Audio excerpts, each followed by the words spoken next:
ಮಿತ್ರರೇ ನಮಸ್ಕಾರ. ಮಿತ್ರರೇ, ಟ್ರಂಪ್ ಅವರು ಇತ್ತೀಚೆಗೆ ಕೊಟ್ಟಂತಹ ಎಚ್ಚರಿಕೆಯನ್ನು ನೋಡಿದ್ದೆ ಆದರೆ ಈ ಯುದ್ಧ ನಿಲ್ಲುವಂತಹ ಲಕ್ಷಣಗಳಿಲ್ಲ. ಈ ಯುದ್ಧ ಇನ್ನಷ್ಟು ಕಂಟಿನ್ಯೂ ಆಗುತ್ತೆ. ಅಮೆರಿಕ ಇನ್ನೂ ಹೆಚ್ಚಾಗಿ ಇರಾನ್ಗೆ ಹೊಡೆಯುತ್ತೆ. ಈ ರೀತಿಯಾಗಿ ಜಗತ್ತಿಗೆ ಅನಿಸೋದಕ್ಕೆ ಶುರುವಾಗಿದೆ. ಯಾಕೆಂತಂದ್ರೆ ಟ್ರಂಪ್ ಅವರು ಮಾಡಿದಂತಹ ಟ್ರೂತ್ ಸೋಷಿಯಲ್ ಪೋಸ್ಟ್ ಇದೆಯಲ್ಲ, ಇದು ಇತಿಹಾಸದಲ್ಲಿ ದಾಖಲಾಗಿದೆ. ಮುಂದೆ ಇನ್ನೊಂದು 20-30 ವರ್ಷ ಆದ ಬಳಿಕವೂ ಕೂಡ ಮುಂದಿನ ಪೀಳಿಗೆ ಅದನ್ನು ಓದಬಹುದು. ಅಮೆರಿಕದಂತಹ ದೇಶವನ್ನ ಇಂತಹ ಹುಚ್ಚಪ್ಪಗಳು ಕೂಡ ಆಳಿದ್ರಲ್ಲ, ಈ ರೀತಿಯಾಗಿ ಇತಿಹಾಸ ಅದನ್ನು ನೋಡುತ್ತೆ. ಅಲ್ಲಿ ಟ್ರಂಪ್ ಅವರ ಫ್ರಸ್ಟ್ರೇಷನ್ ಎದ್ದು ಕಾಣ್ತಾ ಇದೆ. ಇಲ್ಲದೆ ಹೋದ್ರೆ ಅಂತಹ ಪದಗಳನ್ನು ಯಾರಾದರೂ ಬಳಸ್ತಾರ? ಇರ್ಲಿ ಬಿಡಿ, ನಾನು ಆ ಟ್ರೂತ್ ಸೋಷಿಯಲ್ ಪೋಸ್ಟ್ ಬಗ್ಗೆ ಹೇಳೋದಕ್ಕೆ ಹೋಗೋದಿಲ್ಲ. ಆದರೆ ಟ್ರಂಪ್ ಅದರಲ್ಲಿ ಏನು ಹೇಳಿದ್ದಾರೆ? Bridge day, power plant day, ನೀವು ಹರ್ಮೋಸ್ ಅನ್ನು ಓಪನ್ ಮಾಡದೇ ಇದ್ರೆ ನರಕಕ್ಕೆ ಕಳುಹಿಸಿ ಬಿಡ್ತೀನಿ. ಇದನ್ನೆಲ್ಲ ಕೇಳದಂತಹ ಸಂದರ್ಭದಲ್ಲಿ ನಿಜಕ್ಕೂ ಕೂಡ ಯುದ್ಧ ಜಾಸ್ತಿ ಆಗುತ್ತೆ, ಅಮೆರಿಕ ನಿರ್ಣಾಯಕವಾಗಿ ಯುದ್ಧ ಮಾಡುತ್ತೆ ಅಂತ ಅನ್ನಿಸ್ತಾ ಇದೆ. ಆದರೆ ಹಾಗಲ್ಲ ಮಿತ್ರರೇ. ಅಮೆರಿಕ ತೆರೆಮರೆಯಲ್ಲಿ ಇನ್ನೊಂದು ಪ್ರಯತ್ನಕ್ಕೂ ಕೂಡ ಕೈ ಹಾಕಿದೆ. ಅವರು 45 ದಿನದ ಯುದ್ಧ ವಿರಾಮಕ್ಕೆ ಇರಾನ್ ಜೊತೆಗೆ ಸರ್ಕಸ್ ಮಾಡ್ತಾ ಇದ್ದಾರೆ. ಆ ಮಾತುಕತೆ ಕೂಡ ನಡೀತಾ ಇದೆ. ಅದರ ಬಗ್ಗೆ ಈ ವಿಡಿಯೋದಲ್ಲಿ ನಿಮಗೆ ತಿಳಿಸ್ತೀನಿ. ಎರಡನೇದಾಗಿ, ಆ ಪೈಲಟ್ ಅನ್ನು ರಕ್ಷಣೆ ಮಾಡಿದ್ರಲ್ಲ, ಅದರ ಇನ್ನಷ್ಟು ಡೀಟೇಲ್ಸ್ ಬಂದಿದೆ. ಇರಾನ್ನೊಳಗೆ ಇಳಿತಿದ್ದ ಹಾಗೆ ಆ ಪೈಲಟ್ ಕಳುಹಿಸಿದಂತಹ ಒಂದು ಮೆಸೇಜ್ ಇದೆಯಲ್ಲ, ಅದು ಟ್ರಂಪ್ ಅವರನ್ನ ನಡುಗಿಸಿ ಬಿಟ್ಟಿತ್ತಂತೆ. ಟ್ರಂಪ್ ಅಕ್ಷರಶಃ ಹೆದರೋಗ್ಬಿಟ್ಟಿದ್ರಂತೆ. ಅದನ್ನು ಸ್ವತಃ ಟ್ರಂಪ್ ಅವರೇ ಹೇಳ್ಕೊಂಡಿದ್ದಾರೆ. ಅದ್ರ ಬಗ್ಗೆಯೂ ಕೂಡ ನಿಮಗೆ ಮಾಹಿತಿಯನ್ನು ಕೊಡ್ತೀನಿ. ಎರಡನೇದಾಗಿ ಮಿತ್ರರೇ, ಒಂದು ವೇಳೆ ಟ್ರಂಪ್ ಹೇಳಿದ ಹಾಗೆ ಇರಾನ್ಗೆ ಹೊಡೆದಿದ್ದೇ ಆದರೆ ಅದು ಬಹಳ ದೊಡ್ಡ ಅನಾಹುತವನ್ನು ಸೃಷ್ಟಿ ಮಾಡುತ್ತೆ. ಅದರ ಎಫೆಕ್ಟ್ ಇದೆಯಲ್ಲ, ಇಡೀ ವಿಶ್ವದ ಮೇಲಾಗುತ್ತೆ. ಇದೆಲ್ಲ ವಿಚಾರಗಳ ಕುರಿತಾಗಿ ಈ ವಿಡಿಯೋದಲ್ಲಿ ನಿಮಗೆ ಡೀಟೇಲಾಗಿ ಮಾಹಿತಿ ಕೊಡುವಂತಹ ಪ್ರಯತ್ನ ಮಾಡ್ತೀನಿ. ನೀವು ಈ ವಿಡಿಯೋನ ಕೊನೆವರೆಗೂ ಮಿಸ್ ಮಾಡದೆ ನೋಡಿ.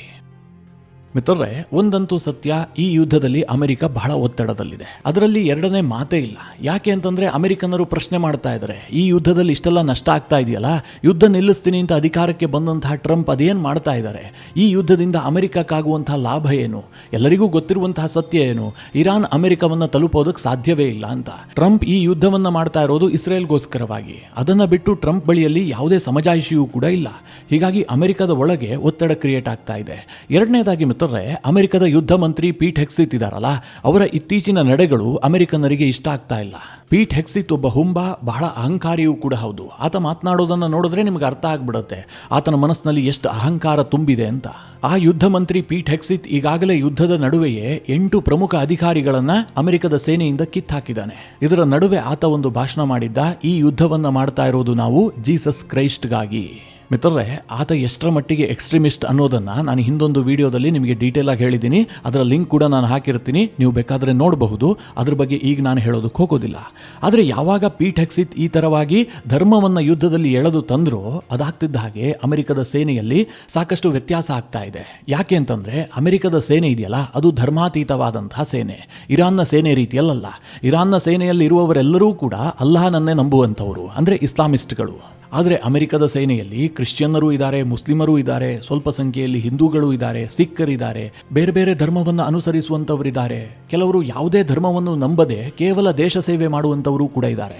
ಅಂಥವರ ಮಧ್ಯದಲ್ಲಿ ಧರ್ಮದ ಬೀಜವನ್ನು ಬಿತ್ತಿದ್ದೇ ಆದರೆ ಅದು ಸೇನೆಯಲ್ಲಿ ವಿಭಜನೆಯನ್ನು ತರುತ್ತೆ. ಹೀಗಾಗಿ ಪೀಟ್ ಹೆಕ್ಸಿತ್ ಮನಸ್ಥಿತಿ ಇದೆಯಲ್ಲ, ಇದು ಸರಿ ಇಲ್ಲ ಅಂತೇಳಿ ಬಹಳ ದೊಡ್ಡ ಮಟ್ಟಿನ ಆಕ್ರೋಶ ವ್ಯಕ್ತವಾಗ್ತಾ ಇದೆ. ಇದು ಟ್ರಂಪ್ ಅವರ ಸರ್ಕಾರಕ್ಕೆ ಇಂಟರ್ನಲ್ಲಿ ಇರುವಂತಹ ಒತ್ತಡ. ಇನ್ನು ಯುದ್ಧದಲ್ಲಿ ಟ್ರಂಪ್ ಅವರಿಗೆ ಬಹಳ ನಷ್ಟಗಳಾಗ್ತಾ ಇದೆ. ಉದಾಹರಣೆಗೆ ಹೇಳಬೇಕು ಅಂತಂದ್ರೆ, ಈಗ ಒಬ್ಬ ಪೈಲಟ್ ಇರಾನ್ನಲ್ಲಿ ಸಿಕ್ಕಾಕೊಂಡಿದ್ರಲ್ಲ, ಅವರನ್ನು ರಕ್ಷಣೆ ಮಾಡೋದಕ್ಕೆ ಅಮೆರಿಕ ಒಂದು ದೊಡ್ಡ ಕಾರ್ಯಾಚರಣೆಯನ್ನು ಮಾಡ್ತು. ಆ ಕಾರ್ಯಾಚರಣೆ ಬಗ್ಗೆ ನಾನು ಹಿಂದಿನ ವಿಡಿಯೋದಲ್ಲಿ ಮಾಹಿತಿ ಕೊಟ್ಟಿದ್ದೀನಿ, ಹೇಗೆ ನಡೀತು ಅಂತ. ಆ ಕಾರ್ಯಾಚರಣೆ ಅಮೆರಿಕದ ಇತಿಹಾಸದಲ್ಲೇ ಅತ್ಯಂತ ದುಬಾರಿ ಕಾರ್ಯಾಚರಣೆ. ಯಾಕೆ ಕೇಳಿದ್ರೆ, ಆ ಪೈಲಟ್ ಅನ್ನು ಸುರಕ್ಷಿತವಾಗಿ ಕರೆತರೋದಕ್ಕೆ ಹೋದಂತಹ ಅಮೆರಿಕದ ಸೇನೆಗೆ ಭಾರಿ ಪ್ರಮಾಣದಲ್ಲಿ ಹಾನಿಯಾಗಿದೆ.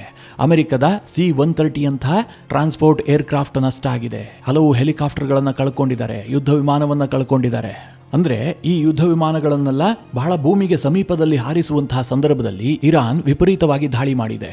ಹೀಗಾಗಿ ಅಮೆರಿಕದ ಹೆಲಿಕಾಪ್ಟರ್ ಮತ್ತು ವಿಮಾನಗಳಿಗೆ ಹಾನಿಯಾಗಿದೆ. ಈ ಕಾರಣದಿಂದಾಗಿ ಅವರು ಆ ವಿಮಾನಗಳನ್ನು ಅಲ್ಲೇ ಸ್ಫೋಟಿಸಿ ಬರುವಂತಹ ಸನ್ನಿವೇಶ ನಿರ್ಮಾಣ ಆಯಿತು. ಒಟ್ಟಾರೆ ಲಾಸ್ ಎಷ್ಟಾಗಿದೆ ಅನ್ನೋದ್ರ ಬಗ್ಗೆ ಕೆಲ ರಿಪೋರ್ಟ್ಗಳು ಬಂದಿದೆ. ಆ ವರದಿಯ ಆಧಾರದಲ್ಲಿ ಹೇಳೋದಾದ್ರೆ ಸರಿಸುಮಾರು $450 ಮಿಲಿಯನ್, ಅಂದ್ರೆ ಭಾರತದ ರೂಪಾಯಿಯಲ್ಲಿ ಸರಿಸುಮಾರು 4,000 ಕೋಟಿಗೂ ಹೆಚ್ಚು. ಅಲ್ಲಿಗೆ ಯೋಚನೆ ಮಾಡಿ, ಒಬ್ಬ ಪೈಲಟ್ ಅನ್ನ ಅಮೆರಿಕ ಕರೆತರೋದಕ್ಕೆ ಇಷ್ಟು ಖರ್ಚು ಮಾಡ್ತಾ ಇದೆ ಅಂತಂದ್ರೆ ಈ ಯುದ್ಧಕ್ಕೆ ಅಮೆರಿಕ ಎಷ್ಟು ಇನ್ವೆಸ್ಟ್ ಮಾಡ್ತಾ ಇದೆ, ಇದರಿಂದ ಏನಾದರೂ ರಿಟರ್ನ್ಸ್ ಬರುತ್ತಾ ಕೇಳಿದ್ರೆ ಬಿಗ್ ಝೀರೋ. ಹೀಗಾಗಿ ಟ್ರಂಪ್ ಸರ್ಕಾರ ಬಹಳ ಹತಾಶೆಗೊಳಗಾಗಿದೆ. ಏನ್ ಮಾಡಬೇಕು ಏನ್ ಬಿಡಬೇಕು ಅಂತ ಗೊತ್ತಾಗ್ತಾ ಇಲ್ಲ.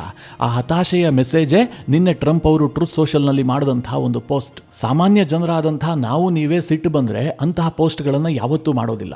ಆದರೆ ಟ್ರಂಪ್ ಅಮೆರಿಕದ ಅಧ್ಯಕ್ಷ, ಅಂತಹ ಅಧ್ಯಕ್ಷ ಪದವಿಯಲ್ಲಿರುವಂತಹ ಟ್ರಂಪ್ ಈ ರೀತಿಯಾಗಿ ಹುಚ್ಚಾಟದ ಪೋಸ್ಟ್ ಮಾಡ್ತಾರೆ ಅಂತಂದ್ರೆ ಅವರು ಎಷ್ಟು ಒತ್ತಡದಲ್ಲಿರಬಹುದು, ಹತಾಶೆಯ ಮಟ್ಟ ಯಾವ ಹಂತವನ್ನು ತಲುಪಿರಬಹುದು ಅಂತ ನೀವೇ ಊಹೆ ಮಾಡ್ಕೊಳ್ಳಿ.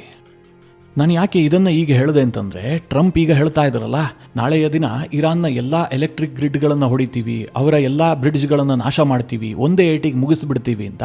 ಅದೇ ಸತ್ಯವಾ? ಯುದ್ಧ ಅದೇ ಹಂತಕ್ಕೆ ಹೋಗುತ್ತಾ ಕೇಳಿದ್ರೆ ಅದು ಕೂಡ ಡೌಟ್ ಇದೆ. ಯಾಕೆ ಅಂತಂದ್ರೆ ಅಮೆರಿಕ ಈಗಲೂ ಸಹ ಇರಾನ್ನೊಂದಿಗೆ ಮಾತುಕತೆಗೆ ಭಾರಿ ಪ್ರಾಶಸ್ತ್ಯವನ್ನು ಕೊಡ್ತಾ ಇದೆ. ಯಾಕೆ ಅಂತಂದ್ರೆ ಟ್ರಂಪ್ ಅವರಿಗೂ ಕೂಡ ಗೊತ್ತು, ಒಂದು ವೇಳೆ ಈ ದಾಳಿಯನ್ನ ಮಾಡಿದ್ದೇ ಆದ್ರೆ ಇರಾನ್ ಅತ್ಯಂತ ಉಗ್ರವಾಗಿ ವರ್ತಿಸುತ್ತೆ, ಅಂದ್ರೆ ಅವರು ಸತ್ತೋಗುವಂತಹ ಸ್ಥಿತಿಗೆ ಬಂದಾಗಿದೆ. ಹೀಗಾಗಿ ನಾನಂತೂ ಸಾಯ್ತಾ ಇದ್ದೀನಿ, ಎದುರಾಳಿಗೆ ಎಷ್ಟಾಗುತ್ತೋ ಅಷ್ಟು ಹಾನಿ ಮಾಡಿ ಸಾಯ್ತೀನಿ ಅನ್ನುವಂತಹ ಮನಸ್ಥಿತಿಗೆ ಬರ್ತಾರೆ. ಈಗ ಇರಾನ್ಗಿರುವಂತಹ ಭಯ ಏನು ಕೇಳಿದ್ರೆ, ನಾವು ಗಂಭೀರ ಸ್ವರೂಪದ ದಾಳಿಯನ್ನ ಮಾಡಿದ್ದೇ ಆದ್ರೆ ನಮಗೆ ಅವರು ಇನ್ನೂ ಹೆಚ್ಚಿನ ಪ್ರಮಾಣದಲ್ಲಿ ದಾಳಿ ಮಾಡಬಹುದು. ಈ ಒಂದು ಆತಂಕ ಇರಾನ್ಗೆ ಸಣ್ಣ ಪ್ರಮಾಣದಲ್ಲಿ ಇದ್ದೇ ಇದೆ. ಆದರೆ ಅಮೆರಿಕ ಅವರ ಸೇತುವೆ, ಎಲೆಕ್ಟ್ರಿಕ್ ಗ್ರಿಡ್ ಇದೆಲ್ಲವುದನ್ನು ನಾಶ ಮಾಡಿದ ಬಳಿಕ ಇರಾನ್ಗೆ ಆ ಆತಂಕ, ಆ ಭಯ ಯಾವುದೂ ಇರೋದಿಲ್ಲ. ಅವರು ಮನಸೋ ಇಚ್ಛೆ ವರ್ತಿಸ್ತಾರೆ. ಗಲ್ಫ್ ರಾಷ್ಟ್ರಗಳ ಮೂಲಭೂತ ಸೌಕರ್ಯಗಳ ಮೇಲೆ, ಅಮೆರಿಕದ ಕಂಪನಿಗಳ ಮೇಲೆ ಇರಾನ್ ವಿಪರೀತವಾಗಿ ದಾಳಿ ಮಾಡುತ್ತೆ. ಹೀಗಾಗಿ ಅಮೆರಿಕ ಕೂಡ ಏಕಾಏಕಿಯಾಗಿ ಅಂತಹ ದಾಳಿಯನ್ನು ಮಾಡೋದಕ್ಕೆ ಹಿಂದೇಟು ಹಾಕ್ತಾ ಇದೆ. ಅದಕ್ಕೆ ಟ್ರಂಪ್ ಅವರು ತನ್ನ ಗಡುವನ್ನು, ಡೆಡ್ಲೈನ್ಗಳನ್ನು ವಿಸ್ತರಿಸ್ತಲೇ ಹೋಗ್ತಾ ಇದ್ದಾರೆ. ಈ ನಡುವೆ ಅಮೆರಿಕ ಮಾತುಕತೆಯನ್ನು ನಡೆಸೋದಕ್ಕೆ ಹರಸಾಹಸ ಪಡ್ತಾ ಇದೆ. ಒಂದು ಮಾಹಿತಿಯ ಪ್ರಕಾರ ಅಮೆರಿಕದ ಸ್ಟೀವ್ ವಿಟ್ಕಾಫ್, ಟ್ರಂಪ್ ಅವರ ವಿಶೇಷ ಪ್ರತಿನಿಧಿ ಇದ್ದಾರಲ್ಲ, ಇವರು ಇರಾನ್ನ ವಿದೇಶಾಂಗ ಸಚಿವ ಅಬ್ಬಾಸ್ ಅರಾಕ್ಚಿಯ ಜೊತೆಗೆ ನಿರಂತರವಾಗಿ ಸಂಪರ್ಕದಲ್ಲಿದ್ದಾರೆ. ಈ ರೀತಿಯಾಗಿ ಆಕ್ಸಿಸ್ ವರದಿಯನ್ನು ಮಾಡಿದೆ. ಮುಖ್ಯವಾಗಿ ಪಾಕಿಸ್ತಾನ, ಈಜಿಪ್ಟ್, ಟರ್ಕಿ ಈ ಕ್ಷಣದಲ್ಲೂ ಕೂಡ ಈ ಒಂದು ಸಂಧಾನಕ್ಕೋಸ್ಕರವಾಗಿ ಒಂದಷ್ಟು ಸಾಹಸವನ್ನ ಮಾಡ್ತಾ ಇದ್ದಾವೆ. ಮೊದಲ ಹಂತದಲ್ಲಿ 45 ದಿನದ ಯುದ್ಧ ವಿರಾಮದ ಬೇಡಿಕೆಯನ್ನು ಇಡಲಾಗಿದೆ. ಈ 45 ದಿನದ ಅವಧಿಯಲ್ಲಿ ಮುಂದಿನ ಶಾಂತಿಯ ಒಪ್ಪಂದದ ಕುರಿತಾಗಿ ಚರ್ಚಿಸಲಾಗುತ್ತೆ. ಅಂದ್ರೆ ಇರಾನ್ ಮತ್ತು ಅಮೆರಿಕದ ನಡುವೆ ಇರುವಂತಹ ಈ ಸಂಘರ್ಷವನ್ನ ಶಾಶ್ವತವಾಗಿ ಅಂತ್ಯ ಮಾಡೋದಕ್ಕೆ ಒಂದು ಸುದೀರ್ಘವಾದಂತಹ ಒಪ್ಪಂದ ಮಾಡ್ಕೊಳ್ಬೇಕಲ್ಲ, ಅದಕ್ಕೆ ಈ 45 ದಿನದ ಅವಧಿಯಲ್ಲಿ ಚರ್ಚೆ ಮಾಡಲಾಗುತ್ತೆ. 45 ದಿನದ ಒಳಗಾಗಿ ಅಂತಿಮ ಒಪ್ಪಂದಕ್ಕೆ ಬರಲಾಗುತ್ತೆ.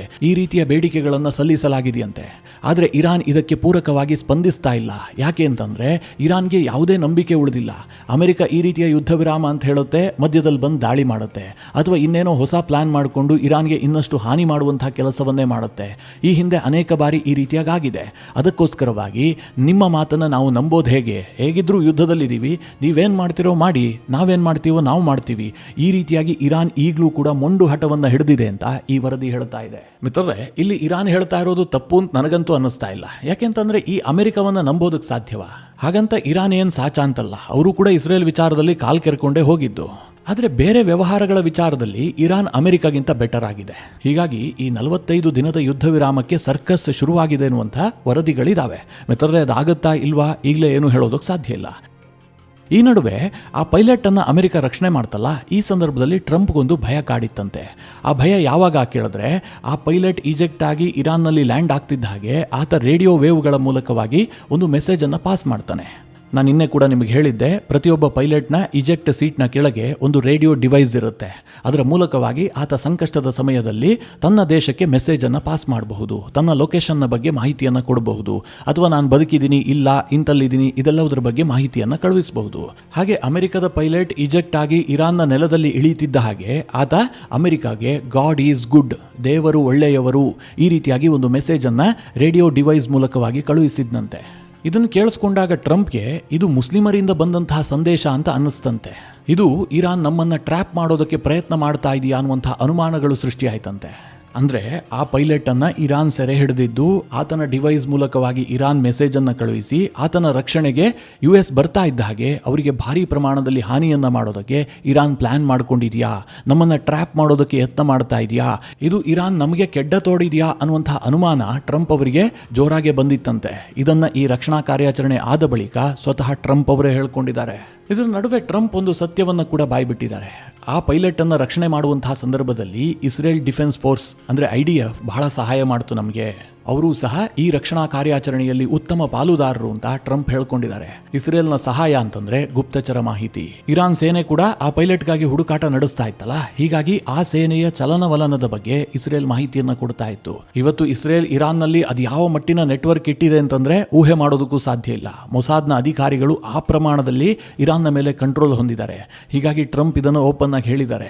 ಇಸ್ರೇಲ್ನವರು ನಮಗೆ ಸಹಾಯ ಮಾಡಿದ್ರು, ಆ ಸಹಾಯ ನಮಗೆ ಬಹಳ ಕ್ರೂಷಿಯಲ್ ಆಗಿತ್ತು ಅನ್ನೋದನ್ನ ಒಪ್ಕೊಂಡಿದ್ದಾರೆ. ಸಾಮಾನ್ಯವಾಗಿ ಟ್ರಂಪ್ ಈ ರೀತಿಯಾಗಿ ಒಪ್ಕೊಳ್ಳೋದಿಲ್ಲ. ಎಲ್ಲವುದನ್ನ ಅಮೆರಿಕ ಮಾಡಿದೆ, ಅಮೆರಿಕ ಸೇನೆ ಕೈಲಾಗಿದ್ದು ಇನ್ಯಾರ ಕೈಲೂ ಆಗೋದಿಲ್ಲ ಅಂತಲೇ ಹೇಳುವಂತಹ ಮನುಷ್ಯ. ಅಂತಹದ್ರಲ್ಲೂ ಟ್ರಂಪ್ ಹೀಗೆ ಹೇಳಿದ್ದಾರೆ ಅಂತಂದ್ರೆ ಇಸ್ರೇಲ್ನ ಸಹಾಯ ಬಹಳ ದೊಡ್ಡ ಪ್ರಮಾಣದಲ್ಲೇ ಇದ್ದಿರಬೇಕು. ಇನ್ನು ಟ್ರಂಪ್ ಹರ್ಮೋಸ್ ವಿಚಾರವಾಗಿ ಇರಾನ್ಗೆ ಎಚ್ಚರಿಕೆ ಕೊಟ್ಟಿದ್ದಾರಲ್ಲ, ಅತ್ತ ಕಡೆಯಿಂದ IRGCಯೂ ಕೂಡ ಇದಕ್ಕೆ ಪ್ರತಿಕ್ರಿಯೆಯನ್ನ ಕೊಟ್ಟಿದೆ. ಪರ್ಷಿಯನ್ ಗಲ್ಫ್ನಲ್ಲಿ ಹೊಸ ವ್ಯವಸ್ಥೆ ಜಾರಿಗೆ ಬರುತ್ತೆ, ಅಂದ್ರೆ ನ್ಯೂ ಆರ್ಡರ್ ಅನ್ನು ನಾವು ತರ್ತೀವಿ. ಹರ್ಮೋಸ್ ಯಾವುದೇ ಕಾರಣಕ್ಕೂ ಕೂಡ ಈ ಹಿಂದೆ ಇದ್ದಂತಹ ಪರಿಸ್ಥಿತಿಗೆ ವಾಪಸ್ ಹೋಗೋದಿಲ್ಲ. ಹರ್ಮೋಸ್ನಲ್ಲಿ ನಮ್ಮ ಕಂಟ್ರೋಲ್ ಮುಂದೆ ಶಾಶ್ವತವಾಗುತ್ತೆ. ಹಾಗೆ ಅಮೆರಿಕ ಮತ್ತು ಇಸ್ರೇಲ್ಗೆ ಯಾವತ್ತೂ ಕೂಡ ಹರ್ಮೋಸ್ ಓಪನ್ ಆಗೋದಿಲ್ಲ. ಹೀಗಂತ ಇರಾನ್ನ IRGC ಹೇಳಿದೆ. ಅಂದ್ರೆ ಟ್ರಂಪ್ ಅವರು ಏನೇ ಬೆದರಿಕೆ ಹಾಕಿದ್ರೂ ಕೂಡ ಹರ್ಮೋಸ್ ಮೇಲಿನ ತಮ್ಮ ಹಿಡಿತವನ್ನು ಬಿಡೋದಿಲ್ಲ ಅಂತ ಇರಾನ್ ಪಟ್ಟು ಹಿಡಿದು ಕುಳಿತಿದೆ. ಮಿತ್ರರೇ, ಜಗತ್ತಿಗೆ ಇದೊಂದು ಹೊಸ ಸಮಸ್ಯೆ ಆದರೂ ಆಗಬಹುದು. ಇರಾನ್ನ ಬಲವಾದಂತಹ ನಂಬಿಕೆ ಏನು ಕೇಳಿದ್ರೆ, ಅಮೆರಿಕ ಈಗ ಯುದ್ಧದಲ್ಲಿ ನಷ್ಟ ಮಾಡಿದೆಯಲ್ಲ, ಆ ನಷ್ಟವನ್ನು ಭರಿಸೋದಕ್ಕೆ ಈ ಹರ್ಮೋಸ್ ಜಲಸಂಧಿಯಿಂದ ಮಾತ್ರ ಸಾಧ್ಯ. ನಾವು ಇದರಿಂದ ಹಣ ವಸೂಲಿ ಮಾಡೋದಕ್ಕೆ ಶುರು ಮಾಡಿದ್ದೆ ಆದರೆ ಇರಾನ್ ಅನ್ನ ಆರ್ಥಿಕವಾಗಿ ರೀಬಿಲ್ಡ್ ಮಾಡಬಹುದು, ದಿನಕ್ಕೆ ಸಾವಿರಾರು ಕೋಟಿಯನ್ನ ಗಳಿಸಬಹುದು ಅಂತ ಇರಾನ್ಗೆ ಅನ್ನಿಸ್ತಾ ಇದೆ. ಹೀಗಾಗಿ IRGC ಆ ಹರ್ಮೋಸ್ನ ಮೇಲೆ ಕಂಪ್ಲೀಟ್ ಕಂಟ್ರೋಲ್ ಅನ್ನು ಹೊಂದೋದಕ್ಕೆ ಯತ್ನ ಮಾಡ್ತಾ ಇದೆ. ಈ ನಡುವೆ ಟ್ರಂಪ್ ಅವರು ಎಚ್ಚರಿಕೆ ಕೊಟ್ಟಂತೆ ಇರಾನ್ನ ಪವರ್ ಪ್ಲಾಂಟ್ಗಳಿಗೆ ಏನಾದರೂ ಅಮೆರಿಕ ಹೊಡೆದಿದ್ದೆ ಆದರೆ ಅದರ ಪರಿಣಾಮ ಏನಾಗುತ್ತೆ ಅದನ್ನ ಚಿಕ್ಕದಾಗಿ ನಿಮಗೆ ತಿಳಿಸ್ಬಿಡ್ತೀನಿ. ಇರಾನ್ ಇವತ್ತು ತನ್ನ ವಿದ್ಯುತ್ಗಾಗಿ ನೆಚ್ಚಿಕೊಂಡಿರುವಂತಹದ್ದು gas based thermal power plant. ಇರಾನ್ನಲ್ಲಿ ಹೇರಳವಾಗಿ ನ್ಯಾಚುರಲ್ ಗ್ಯಾಸ್ ಸಿಗುತ್ತೆ. ಇದನ್ನೇ ಬಳಸಿಕೊಂಡು ಅವರು ವಿದ್ಯುತ್ತನ್ನು ತಯಾರು ಮಾಡ್ತಾರೆ. ಅಂತಹ ಥರ್ಮಲ್ ಪವರ್ ಪ್ಲಾಂಟ್ಗಳನ್ನು ಅವರು ಇಟ್ಕೊಂಡಿದ್ದಾರೆ. ಇದಕ್ಕೇನಾದರೂ ಅಮೆರಿಕ ಬಾಂಬ್ಗಳನ್ನು ಹಾಕಿದ್ದೆ ಆದರೆ ಬಹಳ ದೊಡ್ಡ ಪ್ರಮಾಣದಲ್ಲಿ ಡ್ಯಾಮೇಜ್ ಆಗುತ್ತೆ. ತಕ್ಷಣಕ್ಕಂತೂ ವಿದ್ಯುತ್ ತಯಾರಿಕೆ ಮಾಡೋದಕ್ಕೆ ಸಾಧ್ಯವೇ ಆಗೋದಿಲ್ಲ. ಅದನ್ನು ರೀಬಿಲ್ಡ್ ಮಾಡೋದಕ್ಕೆ ವರ್ಷಗಳೇ ಬೇಕಾಗಬಹುದು. ಇದರಿಂದಾಗಿ ಇರಾನ್ನಲ್ಲಿ ತಕ್ಷಣಕ್ಕೆ ಬಹಳ ದೊಡ್ಡ ಸಮಸ್ಯೆಗಳು ಉಂಟಾಗ್ತವೆ. ಮೊದಲನೇದಾಗಿ ನೀರಿನ ಪೂರೈಕೆಯಲ್ಲಿ ವ್ಯತ್ಯಾಸ ಉಂಟಾಗುತ್ತೆ. ಅಂದರೆ ಪಂಪಿಂಗ್ ಮಾಡೋದಕ್ಕೆ ಸಾಧ್ಯ ಆಗೋದಿಲ್ಲ. ಟ್ರೀಟ್ಮೆಂಟ್ ಪ್ಲಾಂಟ್ಗಳೆಲ್ಲ ನಿಂತು ಹೋಗ್ತವೆ. ಹಾಗೆ ಆಸ್ಪತ್ರೆಗಳಿಗೂ ಕೂಡ ವಿದ್ಯುತ್ ಪೂರೈಕೆ ನಿಲ್ಲುತ್ತಲ್ವಾ, ಆಗ ಎಮರ್ಜೆನ್ಸಿ ಸರ್ವಿಸ್ಗಳು ಟೋಟಲಿ ಬಂದ್ ಆಗ್ತವೆ. ಡಾಕ್ಟರ್ಗಳು ಕೇವಲ ಜ್ವರ, ತಲೆನೋವಿಗೆ ಔಷಧಿ ಕೊಡಬಹುದಷ್ಟೇ. ಸೀರಿಯಸ್ ಪೇಷಂಟ್ಗಳಿಗೆ ಟ್ರೀಟ್ಮೆಂಟ್ ಕೊಡೋದಕ್ಕೆ ಆಗೋದಿಲ್ಲ. ಹಾಗೆ ಟೆಲಿಕಾಂ ನೆಟ್ವರ್ಕ್ ಅಂದರೆ ಸಂಪರ್ಕ ವ್ಯವಸ್ಥೆ ಟೋಟಲಿ ಕುಸಿತ ಆಗುತ್ತೆ. ಈಗಾಗಲೇ ಇರಾನ್ನಲ್ಲಿ 38 ದಿನಗಳಿಂದ ಇಂಟರ್ನೆಟ್ ಬ್ಲ್ಯಾಕ್ಔಟ್ ಆಗಿದೆ, ಅಂದರೆ ಬಂದ್ ಮಾಡಲಾಗಿದೆ. ಒಂದು ವೇಳೆ ವಿದ್ಯುತ್ ಸ್ಥಾವರಗಳಿಗೆ ಅಮೆರಿಕ ಹೊಡೆದಿದ್ದೆ ಆದರೆ ಇದು ಕಂಟಿನ್ಯೂ ಆಗುತ್ತೆ. ಅಂದರೆ ವರ್ಷಾನುಗಟ್ಟಲೆ ಇರಾನ್ನಲ್ಲಿ ಸಂಪರ್ಕವೇ ಇಲ್ಲದಂತಾಗಬಹುದು. ಜೊತೆಗೆ ಇರಾನ್ನ ಕೈಗಾರಿಕಾ ವ್ಯವಸ್ಥೆ ಸಂಪೂರ್ಣವಾಗಿ ಸ್ಥಗಿತಗೊಳ್ಳುತ್ತೆ. ಈಗಾಗಲೇ ಅನೇಕ ಕೈಗಾರಿಕೆಗಳಿಗೆ ಇಸ್ರೇಲ್ ಹೊಡೆದಿದೆ. ಇದರ ಜೊತೆಗೆ ಪವರ್ ಕಟ್ ಕೂಡ ಆಯಿತು ಅಂತಂದರೆ ಟೋಟಲಿ ಸ್ತಬ್ಧ ಆಗುತ್ತೆ. ಅಂದರೆ ಇಡೀ ದೇಶದ ಜನಜೀವನವೇ ಸಂಪೂರ್ಣವಾಗಿ ಅಸ್ತವ್ಯಸ್ತಗೊಳ್ಳುತ್ತೆ.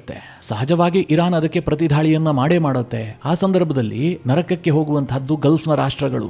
ಗಲ್ಫ್ ರಾಷ್ಟ್ರಗಳಲ್ಲಿ ನೀರು ಶುದ್ಧೀಕರಣ ಘಟಕಗಳಿದಾವೆ, ಅವರಲ್ಲೂ ಕೂಡ ಥರ್ಮಲ್ ಪವರ್ ಪ್ಲಾಂಟ್ಗಳಿದಾವೆ. ಹಾಗೆ ಅಮೆರಿಕದ ಕಂಪನಿಗಳು ಕೂಡ ಇದಾವೆ. ಇವೆಲ್ಲವುದನ್ನು ನಾವು ಟಾರ್ಗೆಟ್ ಮಾಡ್ತೀವಿ ಅಂತ ಇರಾನ್ ಎಚ್ಚರಿಕೆ ಕೊಟ್ಟಿದೆ. ಹೀಗಾಗಿ ಗಲ್ಫ್ನಲ್ಲೂ ಕೂಡ ಸಾಕಷ್ಟು ವ್ಯತ್ಯಾಸಗಳಾಗ್ತವೆ. ಅದರ ಮೇಲೂ ಕೂಡ ಭಾರಿ ದಾಳಿಗಳಾಗ್ತವೆ. ಒಂದು ವೇಳೆ ಟ್ರಂಪ್ ಈ ವಿಚಾರಕ್ಕೆ ಕೈ ಇಟ್ಟಿದ್ದೆ ಆದರೆ ಅದು ವಿನಾಶಕಾಲೆ ವಿಪರೀತ ಬುದ್ಧಿ ಅನ್ನುವಂತ ಆಗತ್ತೆ.